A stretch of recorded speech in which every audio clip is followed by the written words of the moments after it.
Symmetra back in the day with the auto-lock was a huge character. I think she my takes a God. little bit more. She does take more skill now, but definitely, way more. Yeah, yeah, and I think that's why she's barely picked at all. But yeah, definitely she takes way more skill. But her fucking turrets. Yeah, but they're 1 HP each. You can't really complain. Oh, but like it depends where they're placed, man. Like It's like, I mean, like a swift wind will knock one of those out. literally, that's true because Yeah. I've tested it with Mercy in deathmatch. Because I like practicing my Mercy. I literally practice her everywhere I play her in a deathmatch as well Yeah. while I'm waiting in queue. And whenever someone picks a Symmetra, I literally have to one click and just send one One single sneeze. bullet. Yeah. One sneeze out of Mercy's gun, and the turret is poof, It's gone. Gone. You don't even So- hit the turret, you hit the wall next to it, but the vibrations. Yeah, the vibrations. Yeah. So in a way, like I like how weak those are, but at the same time, like if the Symmetra knows where to fucking place those turrets, like I mean, But that's the thing. like the thing is the way the maps are made. There are some areas where like if you're coming in from an entrance, you just can't get rid of the turrets. So Yeah. what are you gonna do? But that's the thing. If a Symmetra has been smart enough not to just plop her turrets down on the ground, Yeah. if she has been smart enough to set them up in an area where they're going to be hard to see or Yeah. hard to hit, then that requires some kind of reward. It does, yeah, which yeah. would come in a kill. I still you know? hate I still hate Symmetra though. Yeah. So. Okay, so then next would be Gengo.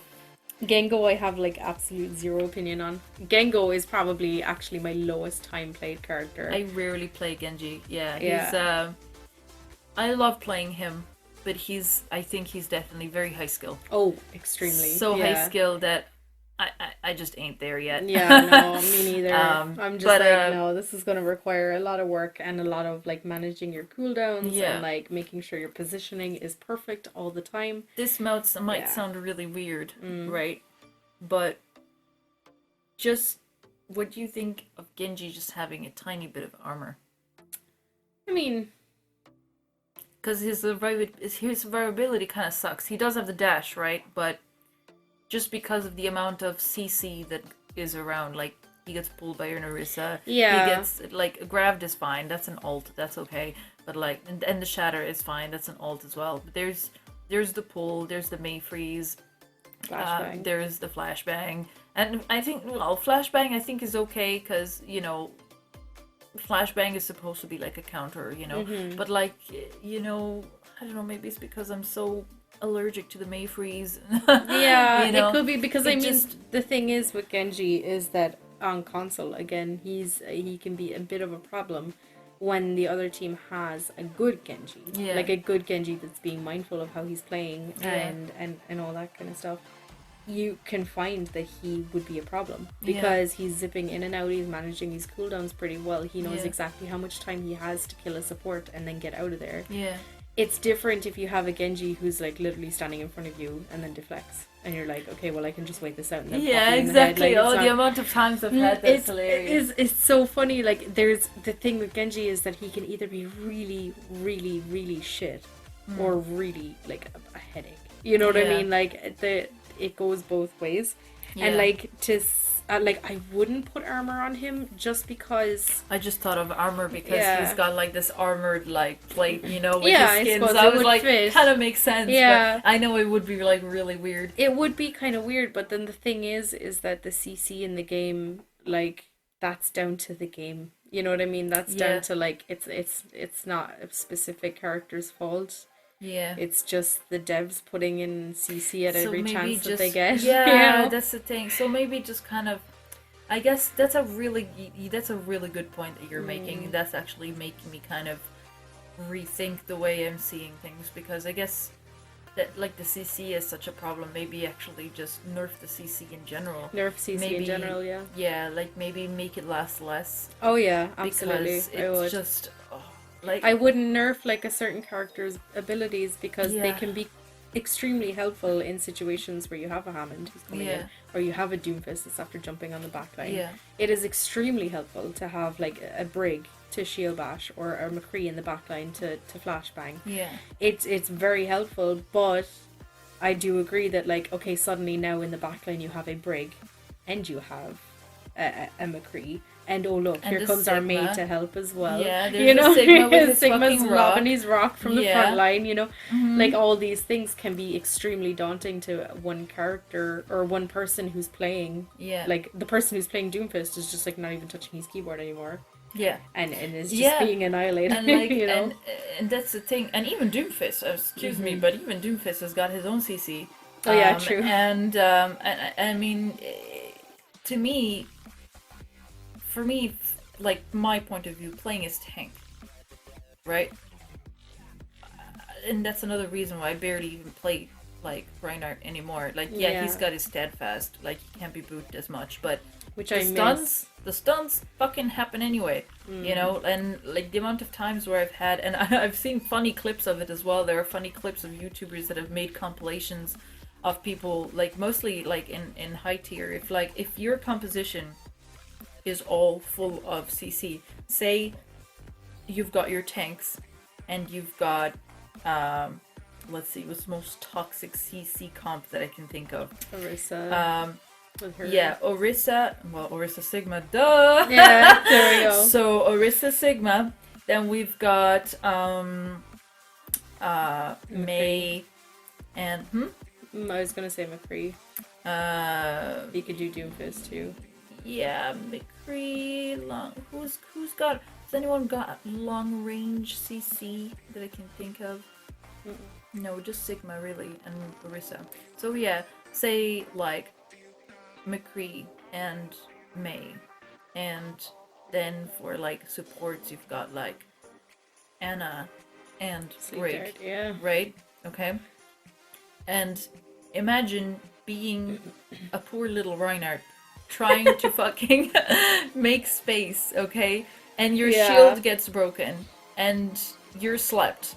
Everyone approaches you. You get up. You get stunned by the Sigma rock. Yeah. And then, like, the fucking Brig shield bashes you and you're stunned yet again. And then the May freezes you and then, like, tries to headshot you. In the meantime, say that for some insane reason you're surviving all of that, right? Because, I don't know, you've got a Mora fucking sending piss your way, okay? And then you still have to try to get out of there, and you can't because there's still McCree that can flashbang you. Yeah. And say you get flashbanged. You try to pin out of there. Exactly. And by that time, there are still other cooldowns that have already come back for other characters, true. You know? And it's just, like, you can technically, if you pick the right composition, and I hope I'm not giving any fucking weirdos ideas with this. Some sickos. But if you like pick the right composition, you could infinitely CC. You can, you know, you and could. It's too it much. It would require a lot of communication between people, but you could. Yeah. But the thing is that like that similar thing happened to I remember there's this clip of XQC when he was playing Winston. Yeah. And he jumped in on the first point in Hanamura, and he jumped into, like, you know, you have the point here in front of you, more to the right where the arch is. Yeah. He jumped over there. He got slept. He got frozen. Once he came out of being frozen, he got shield bashed. And then he got frozen again after that. And the clip is so funny because he literally starts screaming and he's just like, let me play the game. I can't even play the game anymore. You know? And that was when Brig had first come out as well. So Brig was extremely overpowered. And yeah, I just think that it turned like a lot of people off. The minute that stuff like that started happening, because it's frustrating. It doesn't become fun anymore. You know what I mean? Especially if you're playing main tank, which I feel like main tanks have just like got, my heart goes out to them because like it must be just so fucking frustrating to have to play and have to deal. You're literally a sponge for all of that shit. And it doesn't help. You know what I mean? No. Like you're no matter how much health you have, no matter how much armor you have, it does not help. No. Because everybody's going to be like, heh, let's meme on the fucking Reinhardt. Or like, let's get the Winston, you know what I mean? Remember that funny XQC clip? Let's recreate that. Oh my god. Yeah. And it just becomes like a bit of a headache. And that's where you think after Break came out, a lot of people just fell off Overwatch. They just stopped playing. They did. And that's the thing, like I think, definitely CC is like a huge problem. It definitely should. I hope, like, Blizzard, please! I know I am nobody to you. I am nobody to you. I don't mean anything to you, but you mean everything to me. Please, the next new heroes that you bring in, do not give them any CC. Yeah. Please. I think this was like such a, like when Ashe came out as well and everybody was like, oh, here we go, another CC. And she does have her little boop thing. But too bad though. People got really excited about the idea of her dynamite and having a burn effect. Yeah. Like, why are we adding all these CC things? You could have like something similar to that where maybe Anna's sleep dart no longer sleeps people. It gives them like a burning effect. Now I'm not saying that. I love Anna's sleep dart. I think it's a very high skill move. Yeah, it is. You know, it Whoa, is. It's so hard to hit. It is. Holy it shit. is. I don't think it should be removed, but that's just an example of how, like, you know, just you more could of swap both. out one of those things. Why is there so much CC?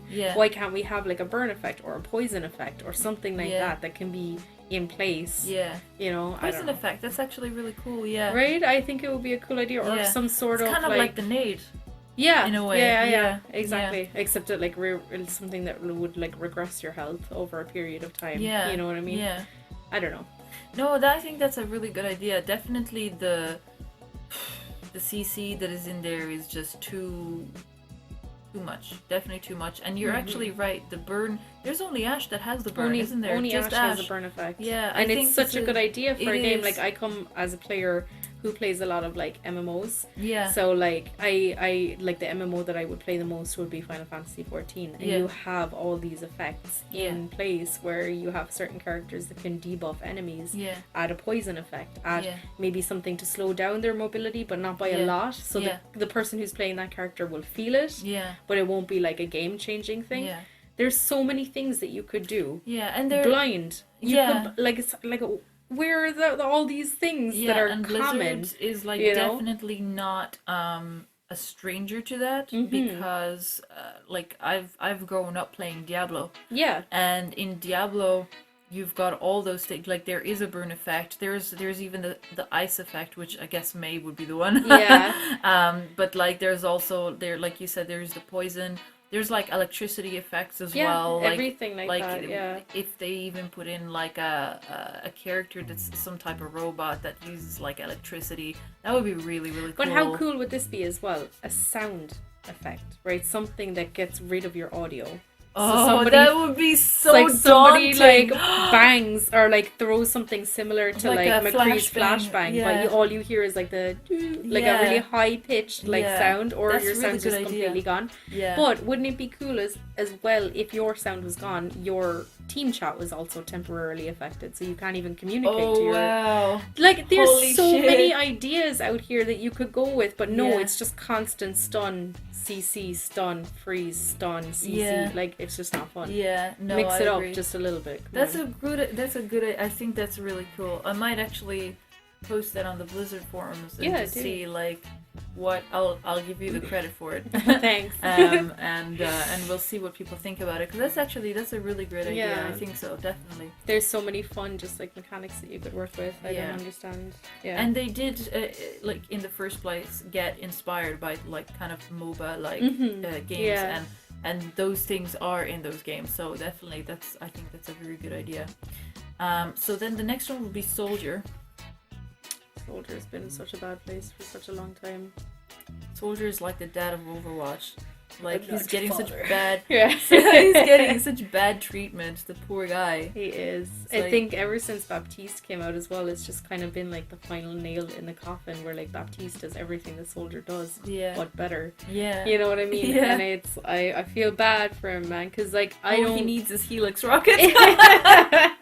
But I don't play DPS a lot.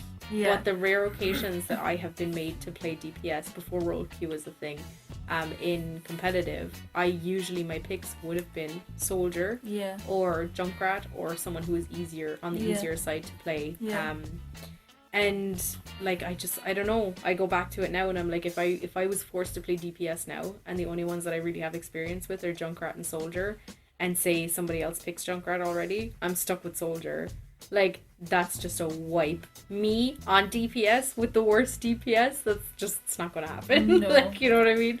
And if you're not Defran, you're just not gonna cut You're not gonna cut it. That's one of his lines, isn't it? Yeah. You're just not gonna cut it. Yeah, no, but like, poor soldier. I don't even see how he could be helped. No, I don't. I know, because he's just your typical FPS. Like he just doesn't.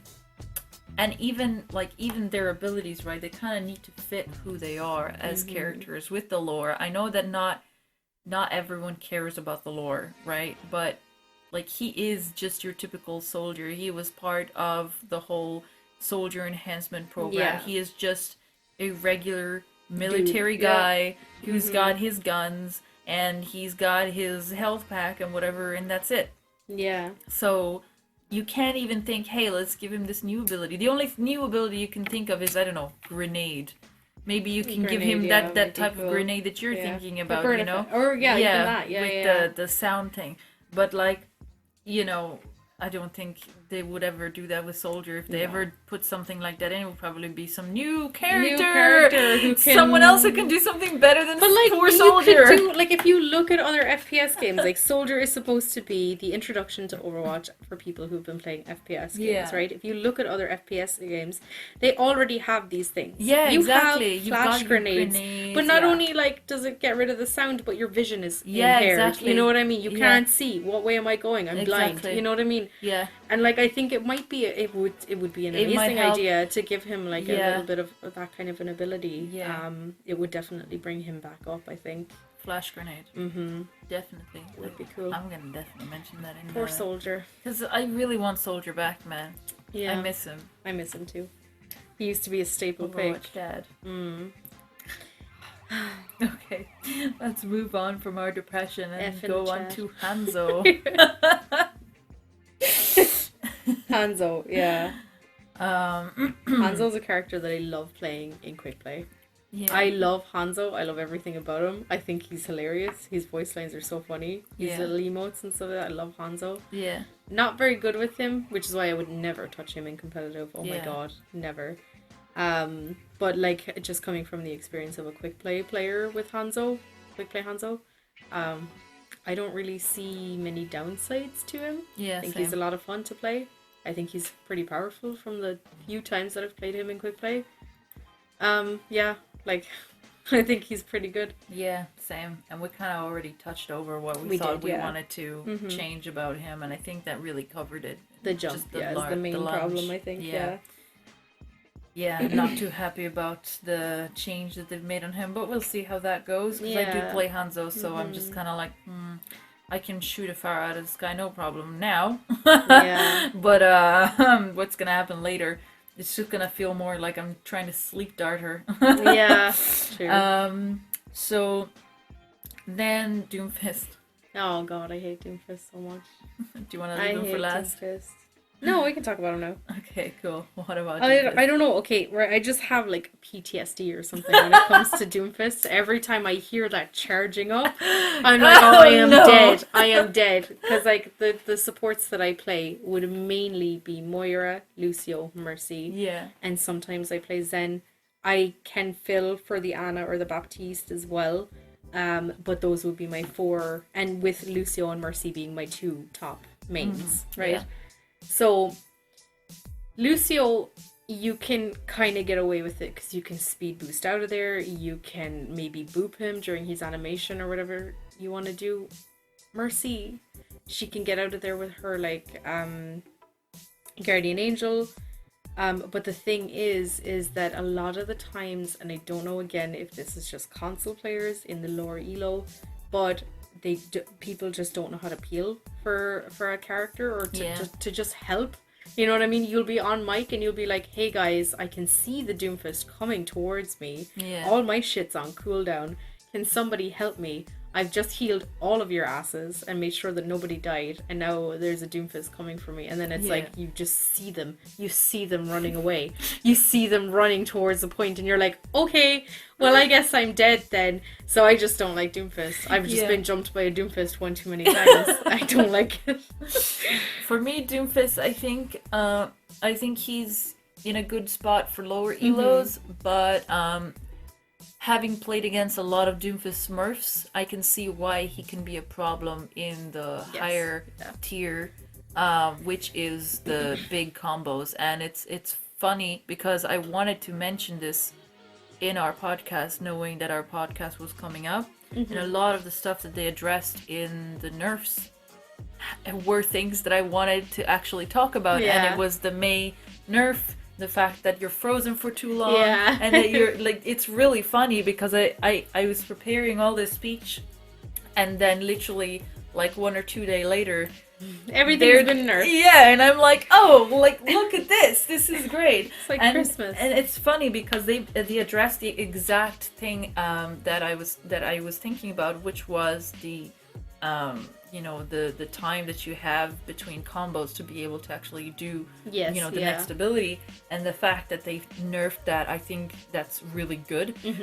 Because I think that's really what the problem was that even compared to all the other high mobility characters, he was the one with the most mobility, and it was like insane mobility, because even with your rocket punch, I don't know if you are aware of this, probably you are, but you can go a longer distance than what the rocket punch actually gives you. It's kind of like bunny hopping with Mercy, so you can actually fly across the map you really in can. Like within half a second, you're just like boom, combo, boom, and then you're like on the other side of the map. You can do that on Gibraltar. You can get right around the corner, like, and into that small room on the right hand side, like in one combo. Exactly. It's crazy. So it's kind of like something needed to be done about it, and I think they're kind of addressing that now, which I think is fine. I don't really think that they should be touching his shield anymore. No. I think it's exactly good the way it is now. It's perfect. He's got enough. If you've got enough skill, you can get out of there. But if you're timing it wrong, then you're dead. And I think that's perfect. Because even I've played against Doomfist Smurfs, and that's what I've noticed was when I was playing Orisa, if I timed it right, pulled him to the ground, because like that's what I was kind of like learning from higher tiers, was you can actually stop his momentum. You can, and just pull him. And I just pull him to the ground, and I just tell everyone, look, I'm gonna pull him to the ground and just focus him. He's dead, and we can actually do that. See, that just doesn't happen from my experience of playing. Like, you will have communication between people, and like the thing is that they might try. You know what I mean? But for some reason, he's just always seen as like an extremely high mobility character, where he can zoom in, zip out, and get killed, and get out again. What I had in mind, maybe it's a little. I always try to pair it with Sombra. See, every time I see someone pick a Doomfist, if it's not addressed, it's not addressed. It's a loss. That fucking Doomfist is gonna hammer the shit out of all of us. We're all gonna die. He's gonna get all the kills. The kill fate is gonna be his fucking stupid face all over the fucking screen. But when I do get some people that do work together, which is nice, what I do is, when I'm playing tank, I get them to pick a Sombra, and then every time he tries to come into a backline, I go hack him, she hacks him, I pull him to the ground so that he can't go anywhere, and then we all shoot him dead. But like that doesn't happen that often. But the fact that it can happen, I think that's enough with his shield. The only thing is his extreme, insane mobility, where even if you, like, say he's not hacked, if you try to pull him, he can instantly just uppercut and get out of dodge a little bit too fast. When I think there should be a little bit of a punishment, like you were saying with Hammond, if he's just having the fucking cheek of getting into the fucking enemy lines, because he already has the ability to basically one-shot everyone, at least give him the punishment like they did with the PTR patch. I do think it's definitely positive changes towards making him more balanced. Definitely not complaining, neither of us, I think. No. Now they just need to delete him. And I'll be happy. Next step would be deleting him. Next PTR. Next PTR. Then we wanted to talk about the state of Sombra. What do you think of Sombra? Sombra's, I feel like Sombra doesn't get a lot of love on console. I don't know about PC, but on console she's kind of sometimes seen as a throw pick. Oh, really? Unless the enemy has a Bastion or a Pharah or a Hammond, like if those kind of particular picks where you have ability based, you have some characters that like once their cooldowns are gone, they literally become useless, like Doomfist, you know. So if you have someone who's really harassing us, then everybody's gonna be like, yes, switch to Sombra, hack the shit out of him, and we'll do the rest. If you don't have that kind of situation, you have someone playing Soldier, you have someone playing McCree, you know, Widowmaker can still be, like, if she gets hacked, it's only her hook that's gone. You know what exactly, I mean? Then it's kind of seen as, like, why are you playing Sombra? Like, because a lot of people will just underestimate her and be like, oh, the only thing about her is her hack. That's not true. But, like, it's not, but it is at the same time. Like, there's the translocator, but that's more, like, for self-use purposes. Yes, yeah. But for your team, there is just a hack. But I think it's really good. A lot of people are only still discovering her. I think she's one of the hardest people or hardest characters to use, and that's why I think at least on PC, that's why not a lot of people use her, because her hack is so easy to get wrong. That you really have to position yourself in a way where people just are not looking at you, and that is true, that it's really good to take down a DPS or tank that, you know, relies on abilities. But if we think about it, everyone relies on abilities to some extent. You hack a Reinhardt, he's got no shield. You hack the Orisa, she's got no fortify, she's got no shield. You hack the Mercy, she's got no Guardian Angel, she can't go anywhere. You hack the Moira, she's got no fade. And Moira just becomes useless once she's been hacked. It's just the kind of thing where I think I love using Sombra, and I really want to learn how to use her more, because I've noticed that Overwatch is slowly turning to a point of being very, very ability oriented, rather than just, hey, we're shooting and then we've got this ability to help us do whatever we're doing, which is what it used to be.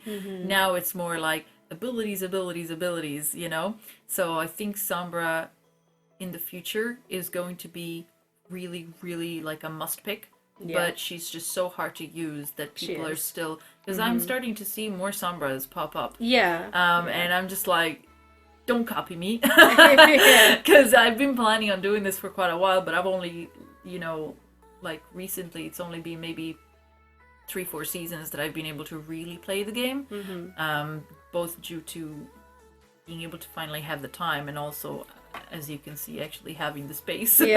So you know, ever since I've been able to really get into it, I've really only started knowing the games 4 seasons ago. And I just instantly was like, Sombra. Sombra is gonna be a really, really good pick. But I think she's in a good spot. But maybe it's a little too easy to interrupt the hack. That's the only thing. Like, I agree with the damage thing. Sure, absolutely, you shoot me, I can't hack you anymore for a little bit. Great, that's fine. But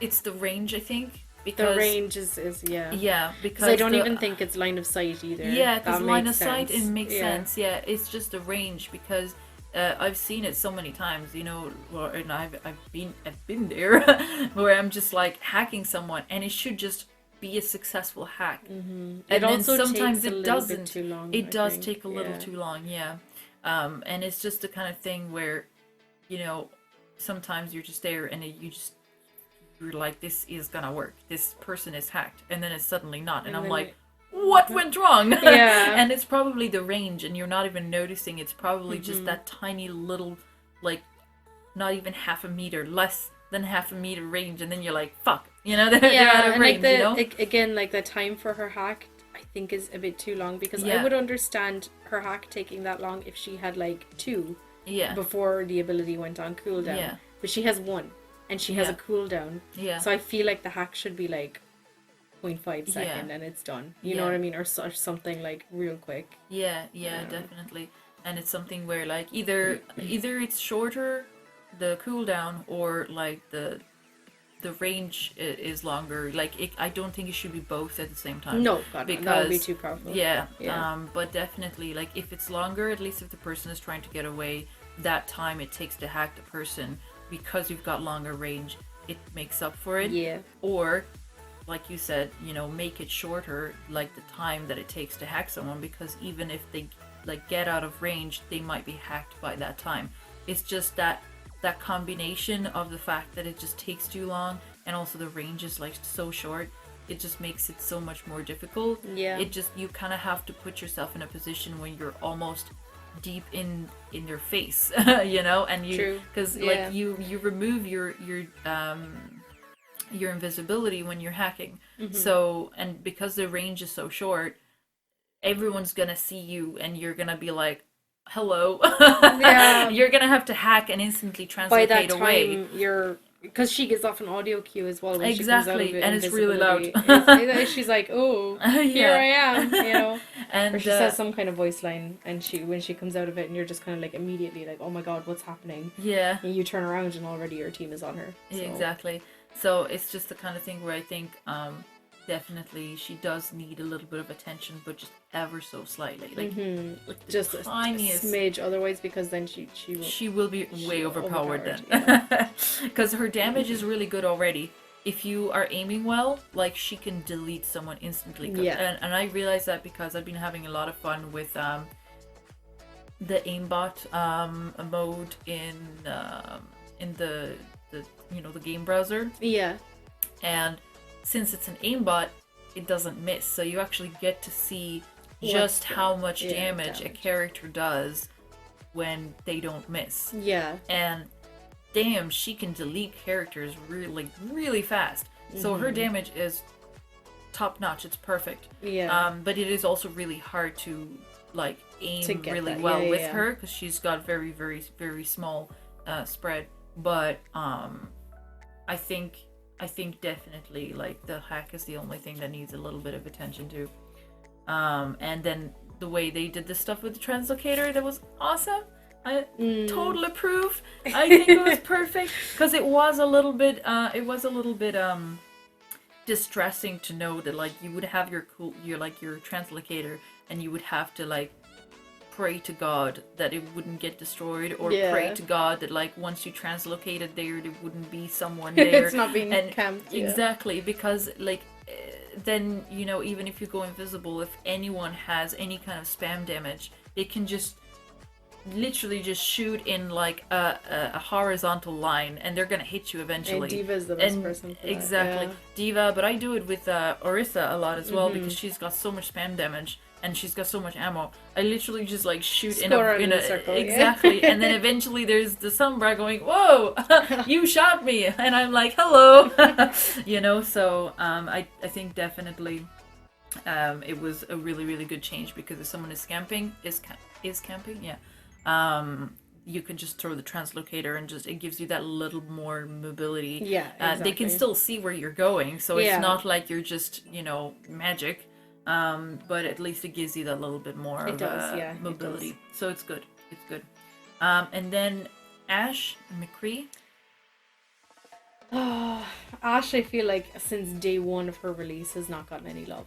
At all. I agree. At all. Bob has gotten more love than Ash. Yeah, I know. Everyone's always so sympathetic towards Bob. But that's also, I think it's the cinematic's fault. Probably. Yeah. It is. She comes across as such a bitch, and she probably didn't used to be, because McCree seems like such a nice guy, and they used to be together. She's probably just very, very hurt by him leaving. But the thing is, right, is that just I don't know, like I feel like when she came out, I don't know if this is just me, I feel like when she came out there was very little hype for her. There was very little hype, and there was very kind of like, oh, a new character. Yeah. Okay, let me go back to playing Widowmaker. Because it was all about Echo. Yeah. Because everyone was like, who's Echo? Yeah. It was like got overshadowed a little bit, and I feel like, okay, that doesn't come into play a lot in Overwatch, but it kind of does. It does. It really does. You know what I mean? Like, you kind of say like, if you don't go based off of abilities, and you go based off of backstory, personality, and how the character is designed, there is definitely a popularity list there. Yeah. You know what I mean? And absolutely. I do feel like the devs might be influenced a little bit on who people love as a character, rather than everybody hated Brig.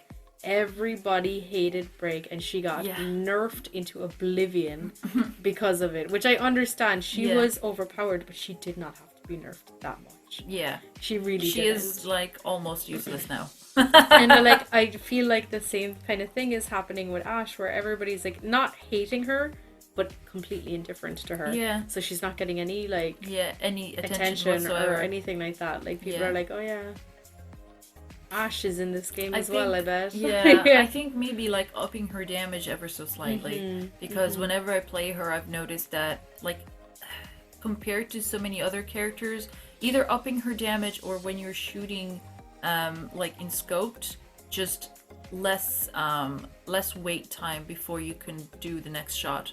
Just kind of like they did with Baptiste. Because it takes 3 shots to kill someone, right? But those 3 shots are so slow that it takes so long. Like you might as well just shoot people who already have health. You know? It takes way too long. And compared to so many other DPS that can like one shot. Yeah, like you might as well pick Widow. You might as well pick Widow. You know? Like the thing is with Ashe as well, when she first came out, it was very much like the only kind of buzz of excitement around her was that she had this new burn ability. And everybody was like, this is cool, this is being added to the game. Yeah. But a lot of people overlooked as well, the thing that's really unique about her is how she reloads and how you have to manage her ammo and stuff like that. Exactly, it's really cool. Which I think is like 2 really cool, like really unique kind of things to have on a character. I wish they had spread it out onto 2 different characters maybe. And then maybe she'd have a little bit more love, but I think people just found her a bit difficult to play at the start. And I don't think her character or her utility or her abilities have recovered from that ever. You know what I mean? You still will get like you have the likes of like Kefri, who would be like a very good Ashe because he has such like experience with Widowmaker. You know, it's undoubtedly to say that he is probably one of the top tier Widowmakers. Like I don't think he's the top. I think he likes to think he's the top. Oh, definitely. He loves to think that. But I don't think he is, but he's definitely up there. You can't deny his skill. Definitely. And I remember when Ashe came out, he was the only person that was really excited to have Ashe. And really excited for her arrival. And I remember watching his streams and he was like, my god, like I cannot wait for Ashe to come out. I'm just going to play her non-stop. And I feel like that was the extent. He's playing Widowmaker now because it burned out. Like it, you know. The burn effect didn't last very long. Oh, poor Ashe. Yeah. And then accompanied by her lovely McCree. Yeah. I fucking hate what they're doing to McCree right now because he's just been in this weird place. Not even bad, but like he's weird. Like meh. He's like a very long meh. He's just kind of like he's got like good damage and like you know like he's like, oh, they've got a fire, pick McCree. That's literally that's the only time. That's it. Either that or bear your break. Oh, let's get Hanzo and McCree. He's just been like stuck on the back line with the supports babysitting. Like the longest time. For the longest time, because all you have to do is flashbang and fan the hammer and they're dead. Whoever's trying to come in and get the supports, which I mean if babysitting, I love it. He is like he's just there with the Mercy and the Lucio and just like okay. You know? Hey dude. I get the feeling that McCree just doesn't even want to be in the game anymore. Like he himself as the character is like, I'm done. You know, he's got some business to take care of. Pretty much, yeah. So like I don't know. I feel like there is a lot that they could do with McCree, but again, McCree has the potential to be such an overpowered like character that like even the slightest change to him would just be like, okay, everybody's picking McCree now. And they're trying, you know what I mean? They put up his like speed between his recoil for his shots and I think like, that really helped. It did. But then at the same time, that's exactly why I think now he's literally just picked for shield break. Yeah, you know, and he can literally spam. Like, well, not spam, but like he can literally just sit there and shoot. And like I just feel he's just so underappreciated. He's literally just picked for reasons rather than picked because he's a good character.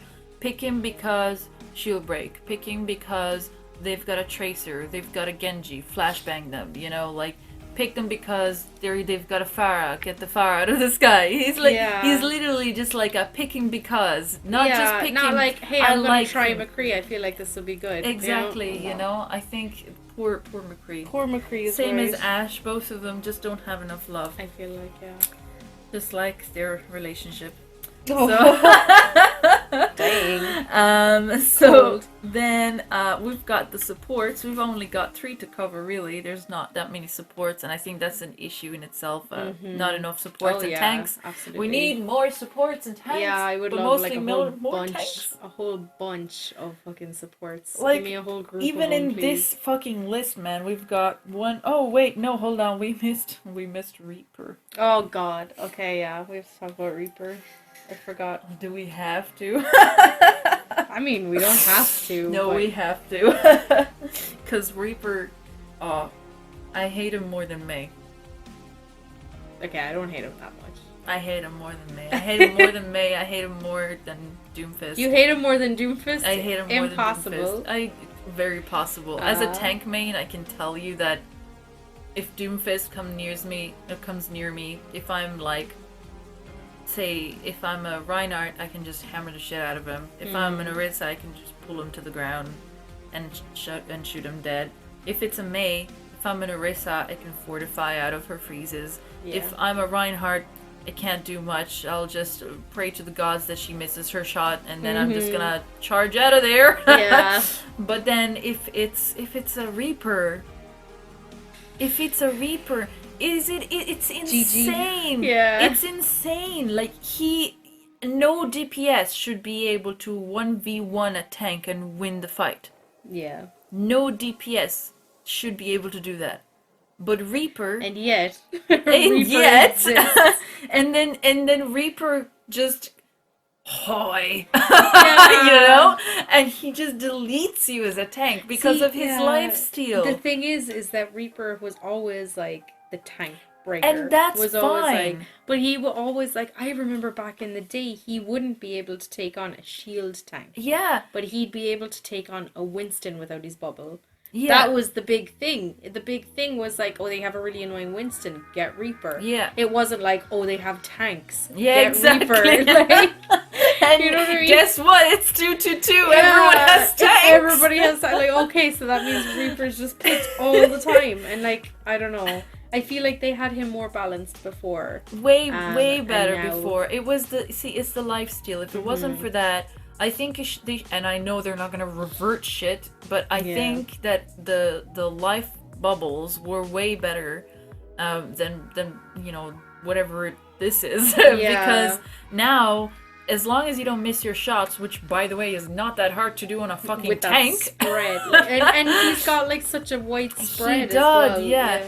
And it's like, tanks literally have the largest hitboxes than all other characters, right? They're all huge, and there's a reason for that, like, it's just character designs. They're tanks, they've got the biggest health. They're supposed to. Yeah.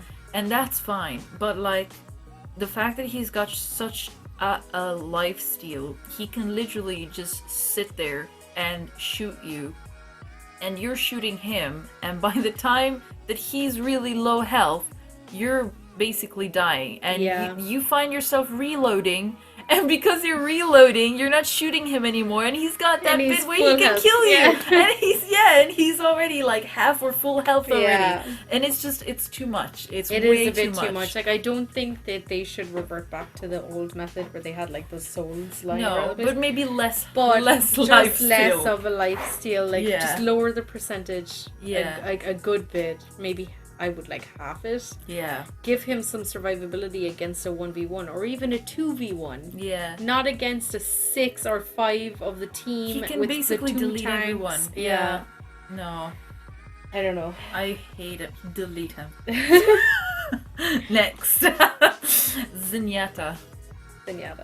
I've always said it about Zenyatta, that Zenyatta has got no mobility at all. Zero. Except for like, if you want to pop your ult, you want to pop trans. I think his movement like, speed should be a little higher than it should be. Yeah. It should be. He freaking floats. Yeah, exactly. Okay, he can float as fast as he wants. Why is he floating so slow? Doesn't make any sense. Yeah, I agree. Yeah, no, he definitely floats way too slow. He everything else I think is fine. Like the fact that he's got so much shield is really cool and very original to him. Yes, yeah. Where even if you get him really low, it most likely still hasn't gotten to his health yet. So all he needs to do is just go for cover, and then he basically just has like that, full health. So I think that's fine. It's really hard to kill a Zen if you've got bad aim, which you know, if you've got bad aim, well, boohoo. And then, you know, like his Discord, maybe like up his healing output just because he just needs to be able to kind of like deal with everyone else. And I know that we were looking at the healing output earlier. I think his was 35 or something. 35. It was really low. Yeah, it was really, really low. He's the lowest of all of the supports, and I understand that. The whole original thing about him is that he would be mainly focusing on doing damage than anything else. But at the same time, he is in the support category. He is a healer. Though, that was when the game first came out. Exactly. It is different now. Less damage. Evolved differently to the point where I feel like he's been left behind a little bit. Now, even in saying that, you can look at someone like Jonak, who can literally like pop off as Zen and just like do everything. But that's because they leave him to do the damage, really. Like, he barely heals, you know? Yeah. And that's the thing, like, if you're gonna have him like that, then just put him in the DPS category. Yeah, I suppose, you know? So, like, if he's supposed to be a support, like, have him do his support thing. And sure, yes, DPSing, great, fantastic, but at least don't make his healing orbs his healing orbs like some weird little shit that just you might as well not be there. I would like to see I think the healing orb and the idea of putting a healing orb on somebody and having it be single target is fine. It's a very unique idea. I quite like it. The thing is that I feel like the healing output needs to be a little bit higher, and his mobility, his movement speed needs to be a little bit higher. Agreed. Yeah, I think if they did that, it would help him a lot. Because right now, I don't know for sure what is like the higher levels of play, what his pick rate and win rate is, but in lower levels, it's not good on console. No, he literally never gets picked. Yeah, no, never. He doesn't really get picked in higher ranks either. It's always it's Baptiste and Mora, really. They're the main two. Baptiste and Mora all the time. Sometimes I've seen Lucio, but like it's Baptiste and Mora. It's the two. Like on and console, it's because they do the most healing. On console, it's the two of them plus Mercy. So 3 of them all together would be very highly picked. Yeah. Anna and Zen and my boy Lucio, they're just like on the lower end of things. And I hate it. I love Lucio so much. I love him too. He's awesome. He's my main. He was like my first gold guns. Like I one tricked Lucio for like the first like 4 seasons that I was playing. Nice. Not nice. Oh, not nice. No, but I should have. Like, it forced me to get out and learn other characters, which is fine. But when I first started playing the game, I found Lucio. I loved him so much that I was like, I don't want to play anybody else. Yeah. You know what I mean? Now I kind of flex if I need to, and I've broadened what supports I play, so it's not a problem anymore. Yeah. But I don't know. I always have like a very soft spot for Lucio. I think he's the character that I play the best. Yeah. But his stats are just not there anymore to back up. Yeah. I could play him amazingly and out heal someone, but he's just not adding a lot anymore. You know what I mean? Yeah. I don't know. And on that, we might as well go to Lucio right away. And what do you think should be changed about him? They need to put his healing back up just a tiny bit. Just don't overdo it. Don't give him like 50 or something like that. Just maybe by 5 or 10. Yeah. But he's healing up just a small bit. Yeah. And then he's amp it up. I think needs to be on a lower cooldown. Yeah, I agree. Yeah, definitely on a lot. Yeah, no, I agree with that. I think 100%. that if those 2 changes were made, he'd be back to the way he was. You know what I mean? I think his speed boost is great. I think the cooldown for his boop might actually be a little bit unfair. You know what I mean? No, don't say that. Really fast. You know what I mean? I feel like I'm using it all the time. Yeah, that's because you are. Fine. But you know what I mean? But like, I mean, if people were complaining that he was overpowered, that's where I would go. I wouldn't go with his healing or anything like that. Yeah. He's a healer.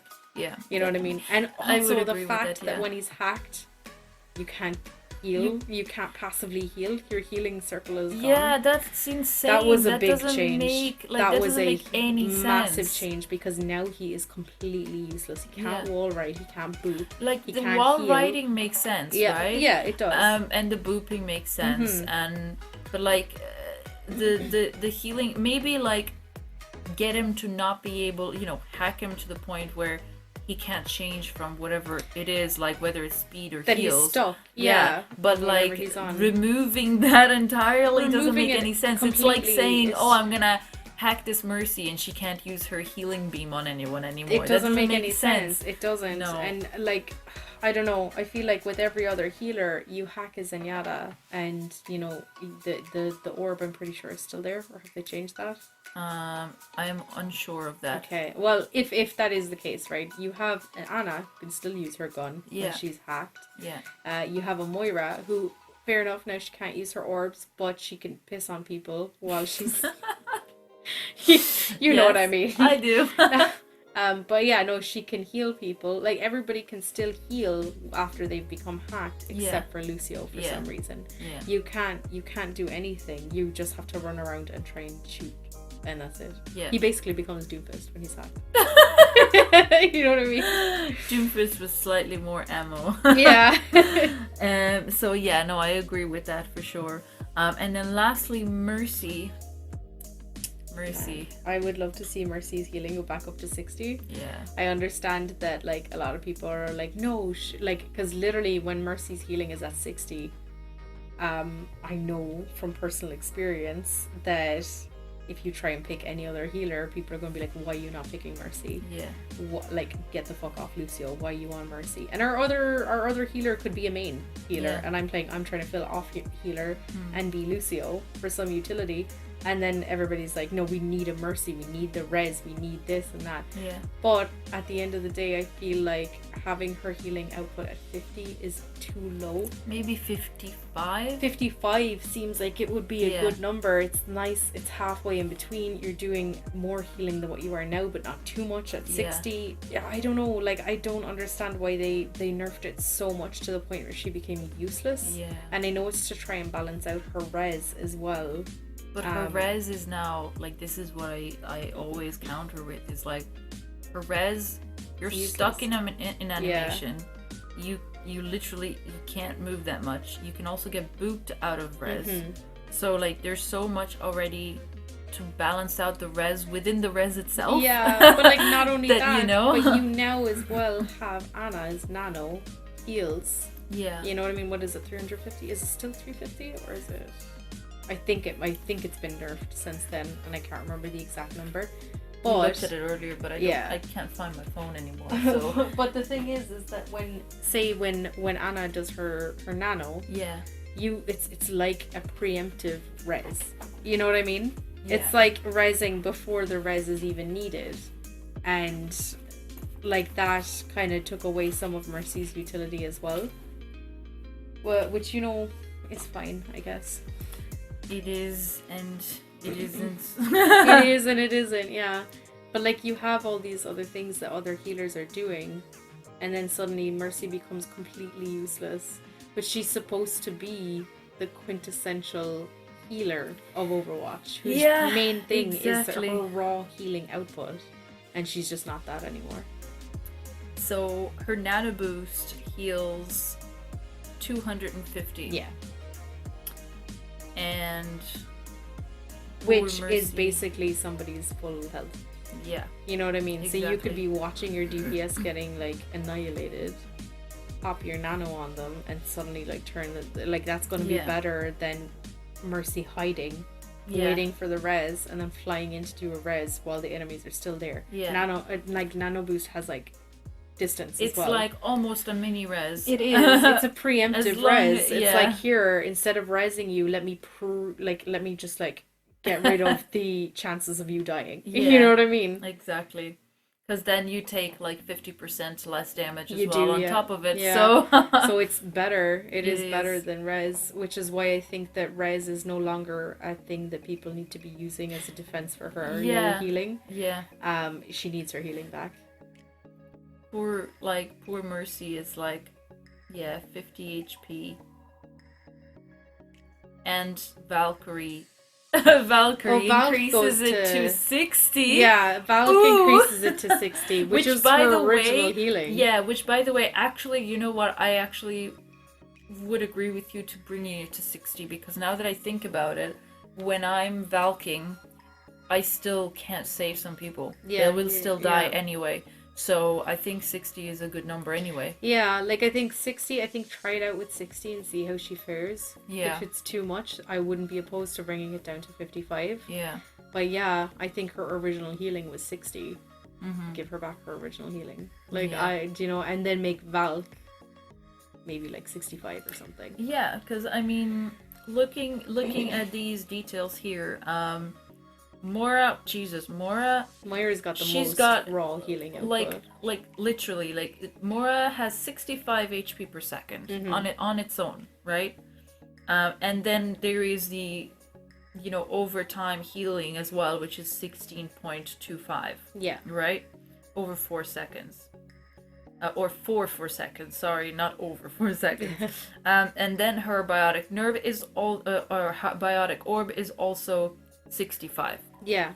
So Moira's got incredible. Her orb heals just as much as her piss. Yeah. So basically, she runs out of piss. She just needs to fucking put her orb out there, and it does the same job. And like not only that, but Moira has like a very specific thing where she can clip her animation, so you can send out your orb, and while she's still doing that animation, you can go into her ult. Yeah. And ult straight away, and you get basically double healing output immediately and it saves any situation. In itself is 140. There you go. Like, I mean, you're doing like 200 heals there. And then poor Lucio that we talked about earlier, he's like 16 HP per second. Sorry, he's lower than Zenyatta because Zenyatta is 30 HP.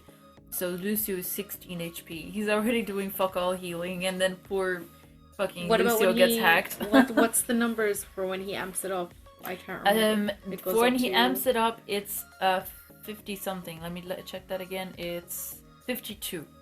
Which is better. Yeah, it is. But I don't think he's like main base healing should be. Yeah, and crazy. That's fine. But like that's why I think maybe like his healing, since Zenyatta does more healing than Lucio, which is a crazy idea. See, the thing is that where that balances out is that Zenyatta is single target. Yeah, and Lucio's AoE. Maybe like, making Lucio's maybe like 20 HP. I would say that, yeah. I would say 20 and then bring his amp it up down to 40.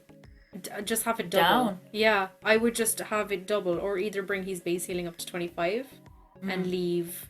I would just have it like as a double thing, a double heal when you amp it up. I wouldn't try and go for like weird shit like that. The only thing that I'm thinking of is the fact that since Moira already has a healing orb that does the exact same amount as her primary healing, wouldn't it be more fair to have Lucio have 20 HP per second, and then but then it would mean that his amp it up would also be 20. Yeah. That would make more sense. Actually, yeah, no, you're right. I would just double it. Just make it like so that because like you have all these kind of instances in Overwatch where things are getting doubled and halved. Yeah. So you have Orissa's Fortify gives her 50% more. Yeah. You have Nano Boost, 50% less damage. Yeah. You know what I mean? You have all these things. Just double it. Yeah. I don't know. No, that you're actually right with that, definitely. And we won't even look at Brigitte because she's not even a healer. Yeah, she's not even a healer. Baptiste is the 60 HP, which is considered the base, the base 60 HP with his grenade, and his regenerative burst would be 150 HP, which is like. I think those are good numbers, though. I don't think the problem is with his healing. I think the problem is with his immortality. Yeah. I think his healing is fine. Yeah. I think if you're going to bring down his immortality field like they're doing in this PTR patch, I think his healing needs to stay the same. you can't bring that down. Also, you're going to kill the character if you do that. Yeah. So definitely Mercy, poor Mercy, who's 50 HP at the moment. Definitely. She needs to be bumped back only up. 10 more. Like, her Valk is her ult. And it's only healing like 10 more. What does Transcendence is like crazy healing. Transcendence is 300 HP per second. So like if you look at their ults, I mean like Anna is giving 250, Baptiste, Immortality Field, blah blah blah. It doesn't say. Brigitte's Inspire sucks because all her healing sucks. I don't know why they did that.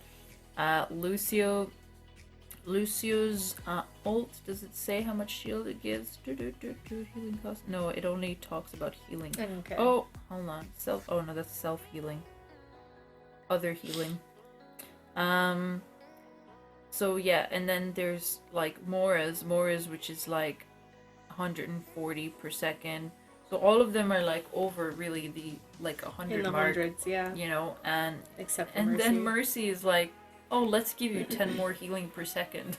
Yeah. Like the poor girl. See, I can understand where they're coming from with Mercy because you have that like chain thing where you know it's like a chain heal but as well. But it's still not great. It's still not enough. Because the of what I've noticed is the chain heal has the same it has the same kind of rule as her staff, which is the 15 meters. Like when you're flying up, that like 15 meters is longer, right? Mm-hmm. But what I've noticed when I'm valking is if some people are just more than 15 meters away, they don't get included in the chain. Yeah. So, you know, it already has that kind of rehabilitation. Yeah. I think I understand, you're healing more than one person, but just not 10. Yeah. Not 10 more HP. That's not even doubling it, you know? No, that's it's like... not. If I was in charge of the game, I would probably put her base healing back up to 60 and put Valk to 75. Something like that. I wouldn't put it crazy. I would also increase the distance of the chain for other people, on the ground. See, I think that would be a bit overpowered, which is why I think, like, I will put it up to 80, and then I would leave it, like, the chain thing, I would leave it as it is. Yeah. Because a good team that knows how to be a good team will stay kind of together. A good Mercy will heal them for a little bit. Go heal that guy and then come back. Exactly. You know what I mean? And I do that, but the thing is, like, that in itself that's fine. That's fine the way it is. I think it's, like... The problem lies in the fact that even though you're chain healing, it doesn't feel like you're chain healing at all. It doesn't. It feels like you're healing just for one person. Exactly. And and I don't know. I just don't like valking with the healing. I would rather damage boost. Oh yeah. I just damage boost because I've noticed that it's just easier to do that because you can't heal for shit anyway. And you might as well give them that more survivability by having all of them do more damage and kill everyone faster, and that will lessen the chances of them taking more damage. Yeah. And that has worked for me. But the fact that a healer has to, like, during their ult, has to prioritize damage boosting rather than actually healing. Yeah.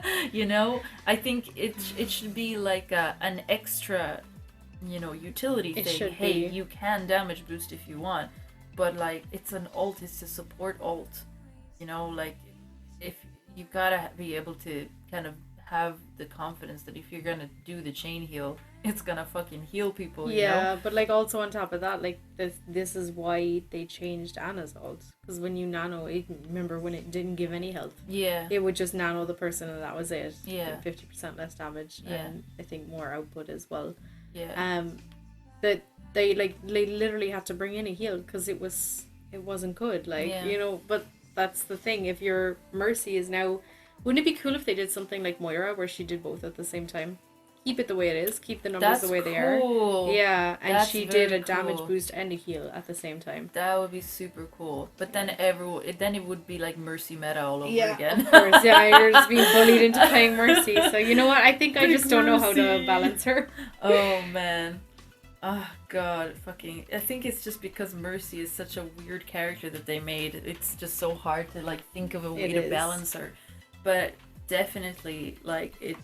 We agree that she shouldn't be the way she is now. No, some changes would definitely need to make to her. And then we conclude with speaking of the Overwatch community. Yeah. So I think the place that I would want to start is that I always thought that the toxicity that goes on in the Overwatch community was pretty normal of gaming. Yeah. Until the past couple of months where I started moving to different games. I started playing, like, branching out. I did spend a good maybe 2 or 3 years, or no, not 3, maybe about 2 years on Overwatch. And got my fair share of, you know, all the community had to offer. Yeah. And you kind of get it into your head that you're like, oh, this is normal. You know, some guy telling me to go fuck myself is, like, completely normal. You know what I mean? Yeah. And then you move to another community. The game that I'm currently playing that has an online community would be Final Fantasy 14. Yeah. And it's like 2 different worlds. Like, it's crazy. Like, you have people over there who are just, like, happy to help you. Yeah. Oh, you're brand new and you're just playing this game. This is your first day on the free trial. Let me show you. Let me give you, like, money to start up. Let me show you how everything goes. Like, all this kind of stuff. Seriously, yeah. And you go into raids together and somebody's like, okay, here are the mechanics of the battle before we start. This is everything that you need to know. Take your time. If we die, it's fine. Don't worry. You know, like, stuff like that. And you're just kind of like, well, this is completely different. Like, what is happening, you know? Yeah. It is achievable to have a community that isn't the way Overwatch's community is. Yeah. I don't know. I don't feel like Blizzard do a lot as well to negate it. Yeah, I think I agree with that because, like, even say the Diablo community in itself is completely different. If you're new, say for example, there's seasonal characters, right? So every season comes out, you can make a seasonal character. You've got different challenges that you have to face, and with these challenges you get new loots, and with the loots you become stronger.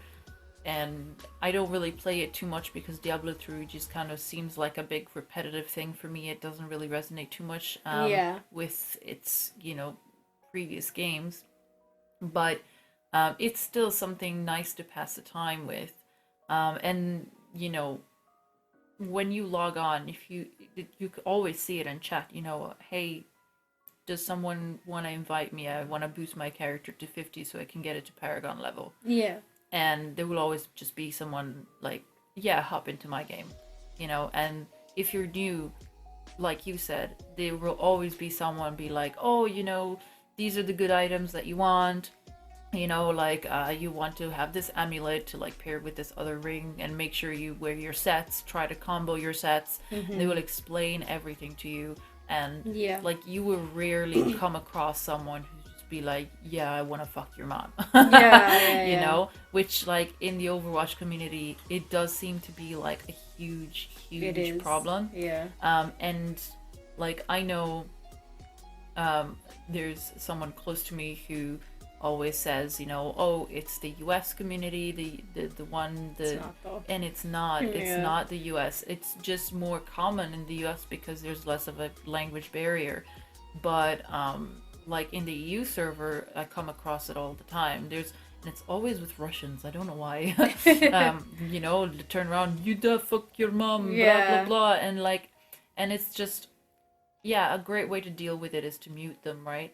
But I think it's just the kind of thing where it needs to be, Blizzard needs to be harsher with the punishments. Yeah. I think that, like, I know they definitely have, like, some sort of access to, like, voice chats and stuff like that. They absolutely do, There's no way that they don't.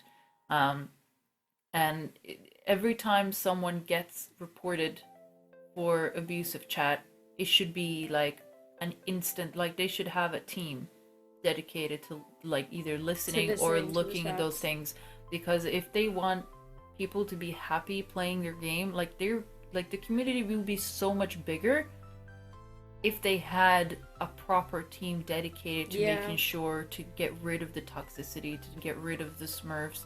And it's really horrible that they don't think that the Smurfs are a problem as well.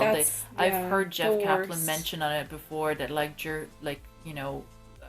that Smurfs aren't like a bad thing, and I'm just like, how are they not a bad thing? Yeah, I understand it's more money for Blizzard. It means that they're buying new other accounts, but some of them don't even buy other accounts. It's like this other dude that I was queuing with today.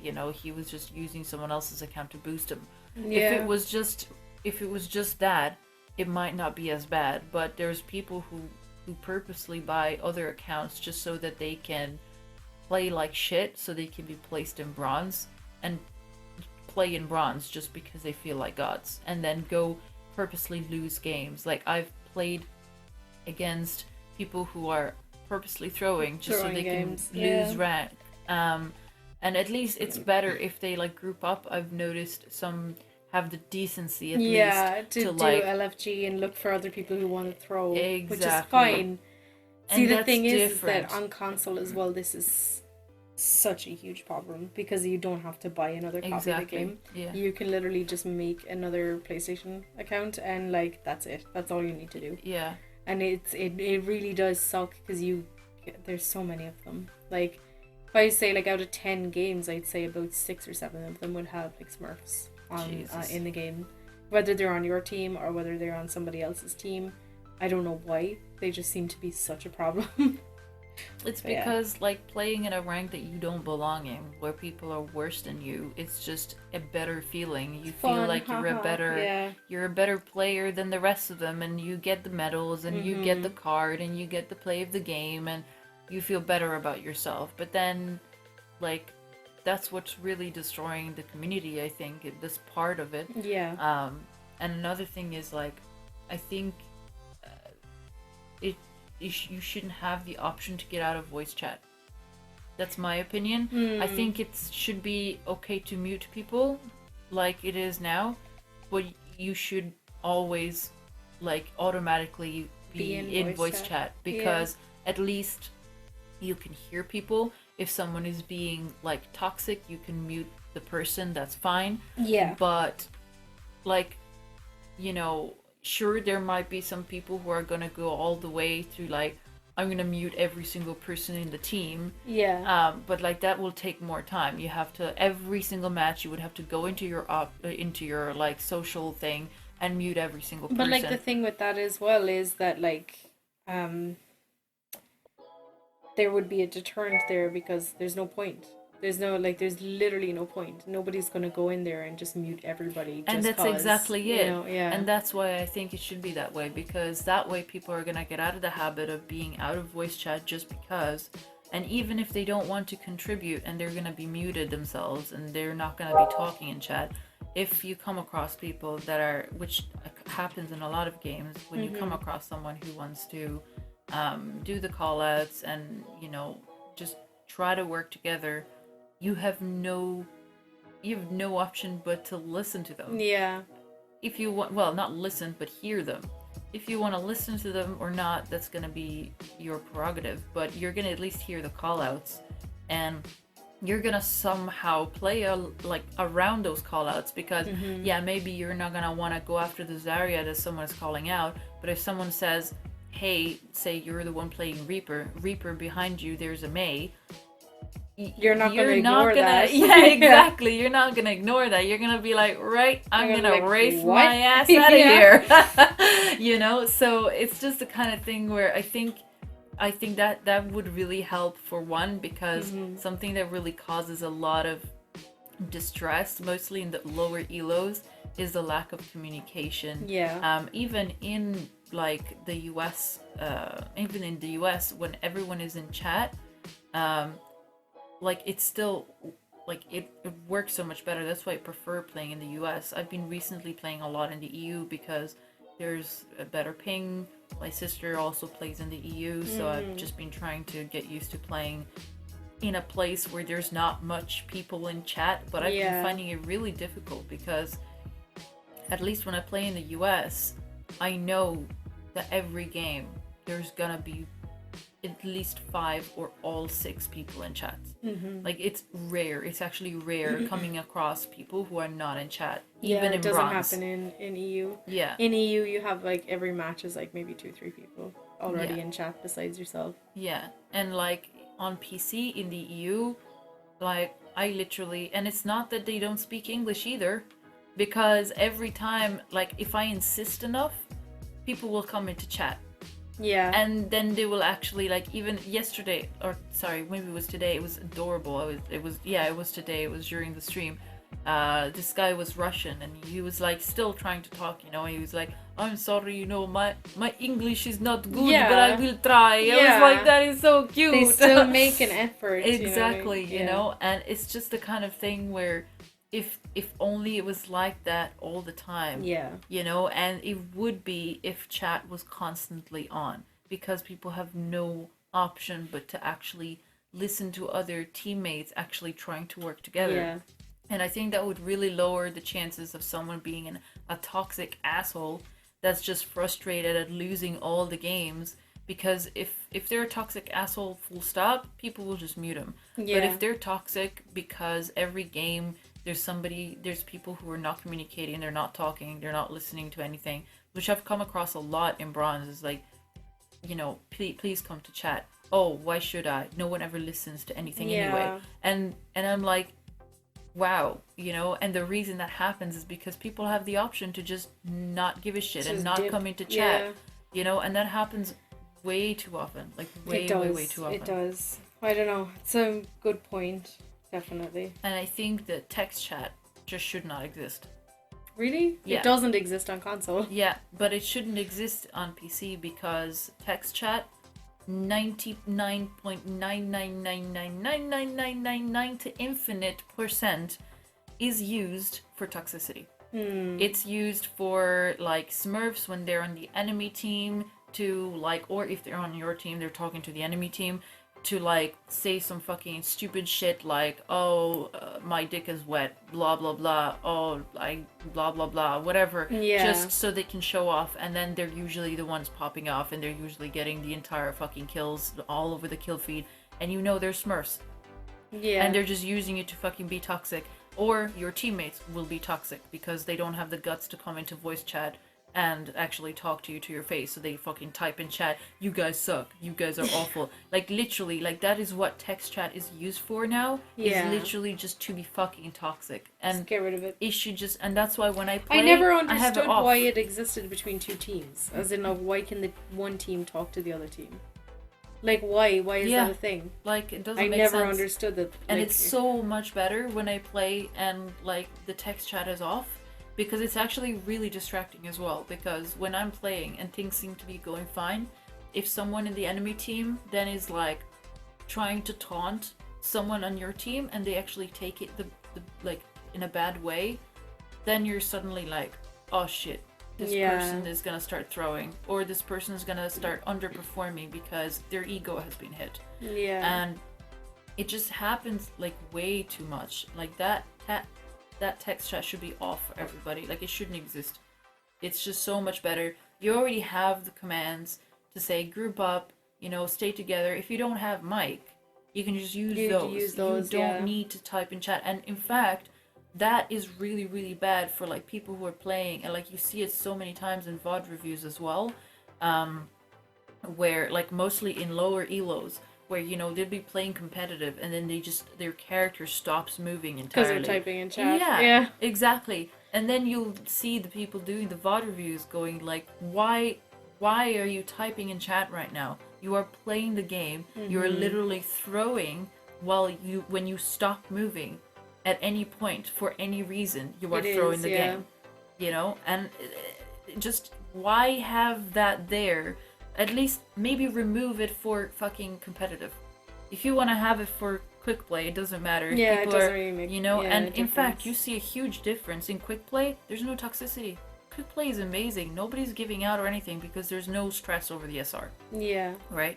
But if you know that there's going to be a high level of stress in competitive, make sure that you have things made in a way that they fit around that. So make sure that they accommodate the fact that, okay, it's a team-based game. So make sure the team is able to communicate. So force them to be in team chat. And then, you know, they need to move. They need to not waste their time fucking typing in chat. So remove the chat, you know? And it's just those kind of things. I think that would really, really help the community a lot. They would definitely be a start as well. Like, I don't know. I think there needs to be more, like you were saying, more punishment. Yeah. For people who are just like overly toxic for no reason. For like absolutely no reason. Yeah.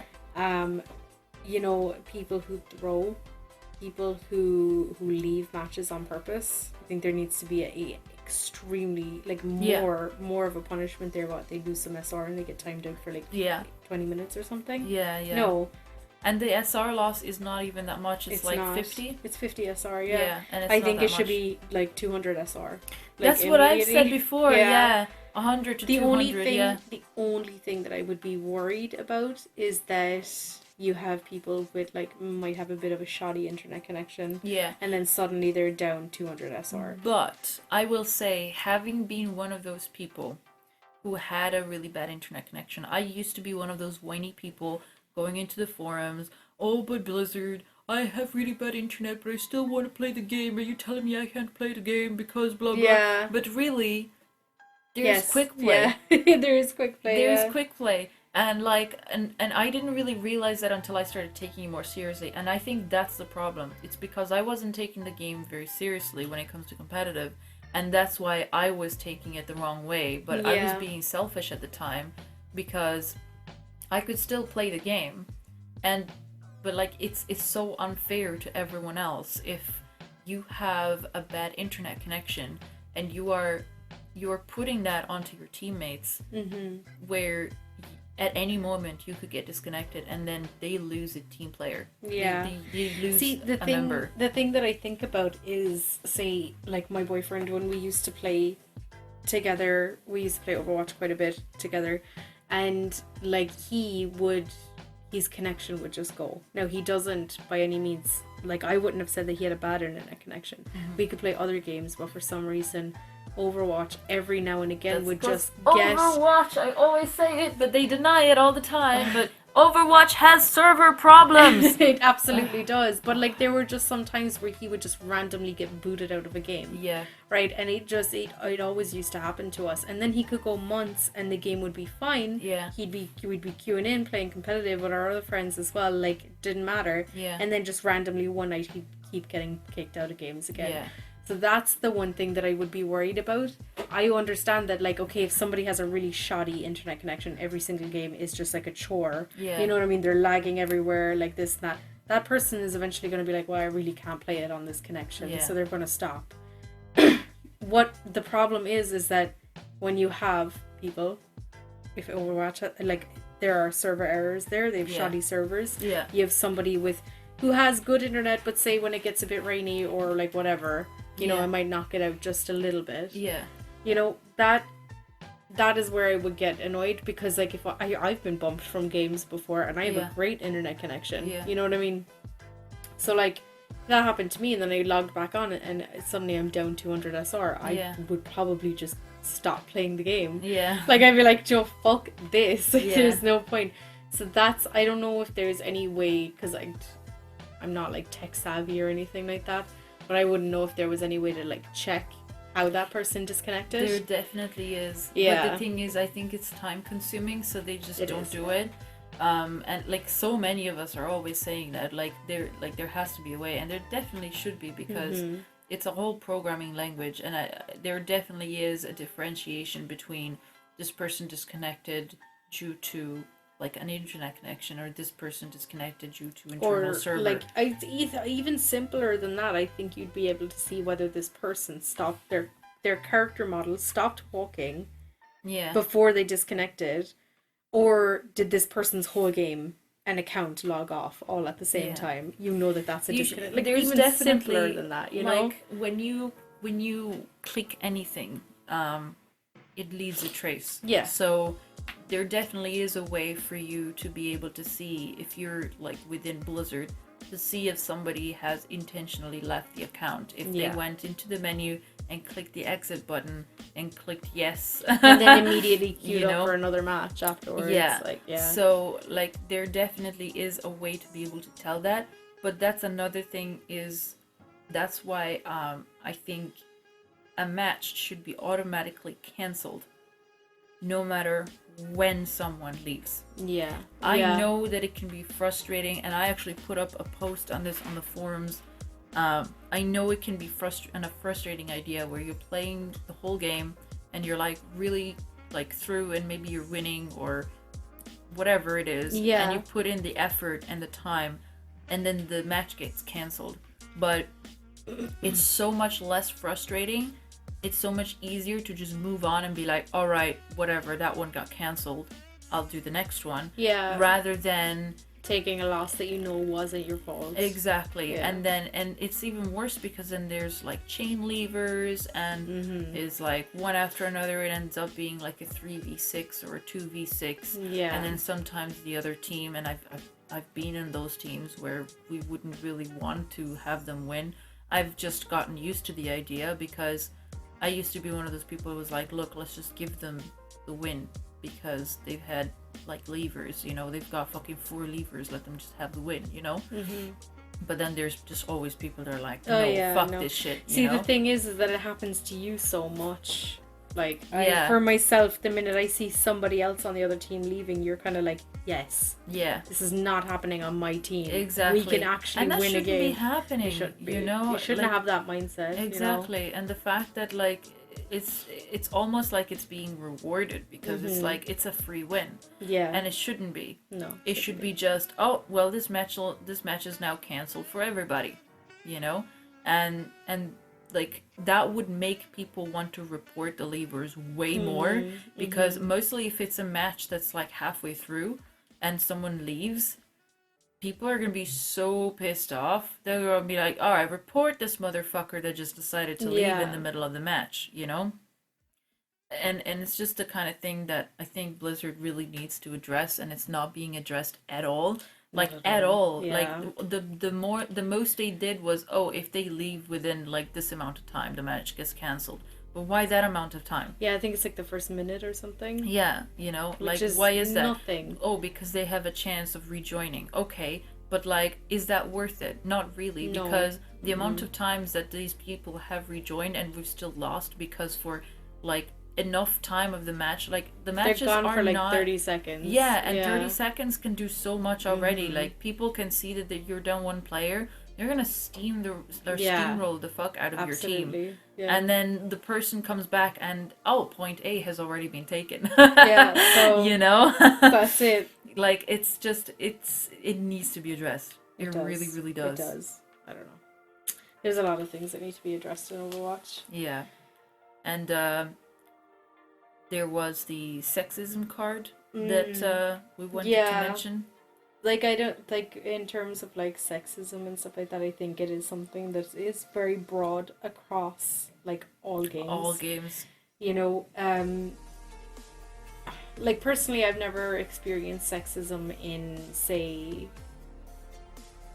Final Fantasy 14. Never experienced any kind of sexism. Yeah, Diablo 3 it's as well. Pretty much, it's kind of a laid-back game if you want it to be. Yeah. And usually if you're playing the game pretty laid back, so is everybody else in your vicinity. Yeah. You know what I mean? So, like, personally as well with Overwatch and going through, like, LFG and just, like, randomly queuing into, like, solo queuing into games, personally I've never experienced sexism. Yeah. I've experienced people getting angry at me for the way that I'm playing, you know, my role, or, you know, that's fine. It might be, like, it might be warranted because of a mistake that I made, but sometimes it's not as well. In very rare occasions will they bring up my gender. In fact, I don't think I've ever had somebody been like, you fucking girl, you fucking, but there are two, like, just my own experience, there are too many clips and too many experiences being shared out there to still deny it. Yeah. Just because it's never happened to me doesn't mean that it's not happening. It absolutely is happening. Yeah. You can't deny all of the evidence that's out there, and I think that people that do are probably some of the least empathetic people on this planet. Yeah. You know? It's happened a few times for me actually quite recently, but not during matches. It was more it was, you know, the browser games. Yes. It was the traitor the traitor and innocent game. Oh yeah. It just he just was just a little overly sexual about his jokes and stuff, you know, and so it wasn't really, it was like all a guys. negative, It negativity. was all guys and stuff, and like we were just like having fun and whatever, you know, and then at one point we were just like laughing about stuff, and then just made a comment that like, well, yeah, we have to be happy. There's an e-girl, and it's the name as well, like the name e-girl. Yeah. Like, you know, and it's like, why? I'm not gonna call you an e-boy. But e-boy is definitely a term that you could use. I've never heard it being used though. It's kind of like an ironic, like meme term to use in response to being called an e-girl. But there you go. The thing is that like I personally, and I again don't speak for all women. Yeah. But personally, I don't mind the term e-girl, and sometimes we use it as a joke as well in my group. Yeah. Which I understand that a lot of people would have a problem with, because it perpetuates like the normality of having that be a term. So I apologize. But no, that's fine. I don't mind it. It's just I think it's mostly the girl part. Because it's like, you know, girl is associated to a very young woman, kind of like not even reached her maturity. I'm an e-woman, thank you very much. Exactly, that's the thing. You know, and I won't be one of those people that's like, oh my god, like, you know, feminism, I'm an e-woman, at least call me e-woman, you know, or something like that. I'm not gonna be like that, but it's just it's you can tell unintentionally it's unintentionally diminishing term. Something that's meant to kind of show kind of a bit of inferiority. Yeah. Because there's like the gamer, and then there's the gamer girl. Yeah. But like, why is a guy who's a gamer just a gamer, and then a female that's gaming is a gamer girl? Yeah. Why is there a difference? Isn't it just gamer? Yeah. You know, it just doesn't really make sense in my mind. Not in this era. Maybe back in the day when gaming was mostly like a thing that guys would do, it made sense to say it was a gamer girl, because it was like, oh, like this is like wow, it's a girl who's actually gaming. But now it's kind of in the norm.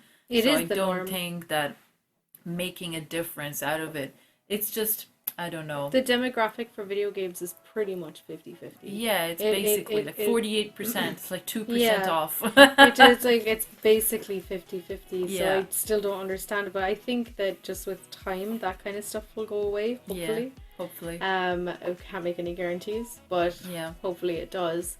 But like, I don't know, I just think that it does happen a lot, and it's more so the negative things that get me. So I hate seeing like clips of a girl like being completely like pushed to one side because she's a girl that plays games. You know what I mean? That kind of stuff annoys me, or like them just like not listening to her. I don't so much mind like the hey e-girl, you know, like I don't mind the whole like hey e-girl, you know, what are you doing? I can understand that it could be like really uncomfortable for some women to just like be asked, you know, like, hey baby, what are you doing, and all that kind of stuff. But that kind of stuff never really annoyed me. I'm very good with like just ignoring that kind of stuff, which is again just my own personal experience. I've had more racism than I've had sexism. Oh really? Yeah. I've never experienced racism.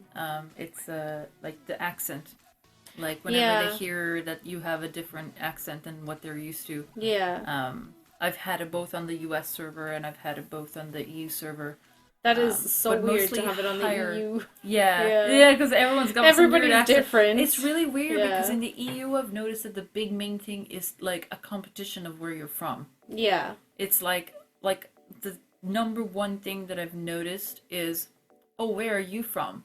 I'm from this country. Where are you from? I'm like, all right then, because in the U.S. there's not that. Because like, where are you from? Most likely somewhere in the U.S. Yeah, you know? also U.S. Yeah, exactly. Yeah.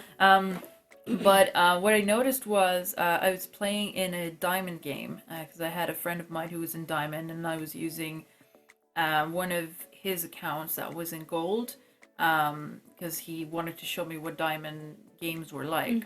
So I had the privilege of actually being part of some diamond games, and it was pretty fucking awesome. But I did come across someone, like, he was just like, just don't talk and chat. And I was like, why? He was like, just trust me, don't talk and chat, you're gonna get flamed. I was like, okay. I ignored that, and I just like started talking and chat, you know? And it was insane. Like, as soon as I opened my mouth, this guy turned around, he was like, oh, where are you from? Some part in Middle East? Saudi Arabia? Where are you from? I was like, whoa, whoa, okay, mute. Straight away. But it was like, as soon as I opened my mouth, I was like, holy Jesus. And I noticed that definitely the toxicity level rises with the rank.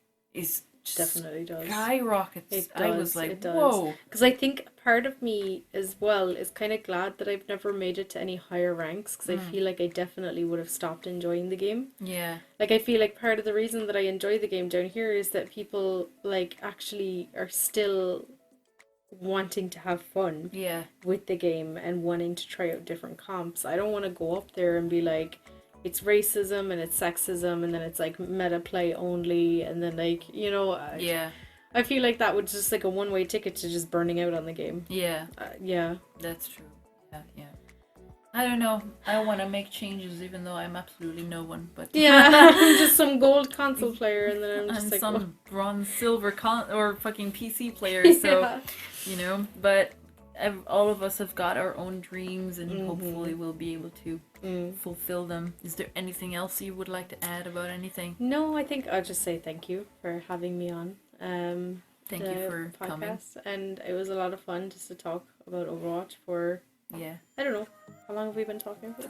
A while. We'll just say a while. No, definitely. I definitely want to thank you for coming, because this definitely means a lot to me. Not a lot of people are probably going to be watching this, but at the same time, it's something that's out there. Yeah, exactly. So thank you very, very much. Chronicle Elf. She does have a YouTube. I do. I haven't uploaded in about a year, but it's there. So if you want to give it a look, it's pretty interesting. Lots of Minecraft stuff. Yeah, some Minecraft, some Overwatch. I can't remember other games. I think we've played Dead by Daylight on there. Oh, very nice. Yeah, that's something that I want to stream soon as well. Yeah, I love Dead by Daylight. You got me too. Really want to look it up. It's such a good game. So definitely, if you're ever willing to come back, it would be nice to do something like this again. We're definitely gonna have to think of some other stuff. We covered quite a lot today. You get super into Dead by Daylight, and then we'll have this exact conversation. Oh my god, that would be awesome. Characters. Those characters and their story and their lore. So look, thank you very much, and everyone who has had the patience to